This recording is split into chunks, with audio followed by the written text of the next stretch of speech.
থেকে আমি একজনকে ডাক করেছিলাম যে এটাকে মীমাংসা কীভাবে করা যায়। তা আমি বলছি যাকে মেরেছে বা যে মার খেয়েছে উভয় পক্ষে দুজন থাকবে, থেকে সামনে আমি একটা মিউচুয়াল করে দেবো।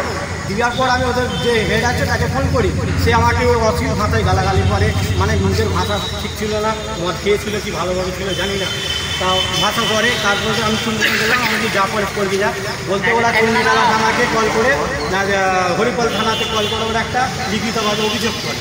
ঠিক আছে, ওখান থেকে না আবার আমরা পরের দিনে নেক্সট টাইমে আমরা ফুলপুরা মাদ্রাসার সামনে একটা মানে দেখেছিলাম যে সবাই মিলে একটা অটোগুলোকে জিজ্ঞাসা করবো কী হয়েছিল ভাই না হয়েছিল সেটা জানাবো। ওই তো পুলিশ প্রশাসন নিয়ে চলে আমাদের জাঙ্গিপাড়ায় নিয়ে চলে গেল। জাঙ্গিপাড়ায় বললো ঠিক আছে আমরা আপনাকে সমাধান করবো, তাহলে একটা লিখিতভাবে অভিযোগ দেন। বলতে আমরা লিখিত অভিযোগ দিয়ে এসেছি যে আমরা এটাকে নিজেদের ভেতরে মিউচুয়াল করে নেব। বলার পর পরের দিনে ফের ডাক করানো হয় যে তোমাদের কী নথিভুক্ত আছে আর আমাদের কী নথিভুক্ত আছে। দুজনের উভয় পক্ষে নিয়ে থানায় হাজির হয়েছিলাম। হওয়ার পর বড়োবাবু এসে বড়োবাবু টেবিলে যাওয়া হয়, বড়োবাবু ডাক করালো। ডাক করে বললো দেখো আমার তো রাইট নেই যে আমি অটো বন্ধ করে দেবো, টোটো বন্ধ করে, এটা আমার রাইট নয়। ঠিক আছে, তা এটা উভয় পক্ষে দুজনকে একটা মিউচুয়াল করে চালানো হয়, যাই কীভাবে না দেখে দিচ্ছি মনে হয়।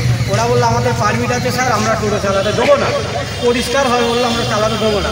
তখন স্যার বললো দেখো টোটো বন্ধ করার ক্ষমতা আমাদের নেই আর তোমাদেরও নেই, এটা যদি পারে সেটা আরটিও দপ্তর, আরটিওর বুঝবে। ঠিক আছে, তাহলে এরা নিজেদের ভেতরে অশান্তি করো না।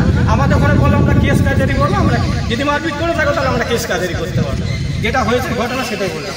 আচ্ছা, আর সিয়াখালায় যে ওরা এই লোগোটা দেখিয়েছিল, ঠিক আছে, যে ওই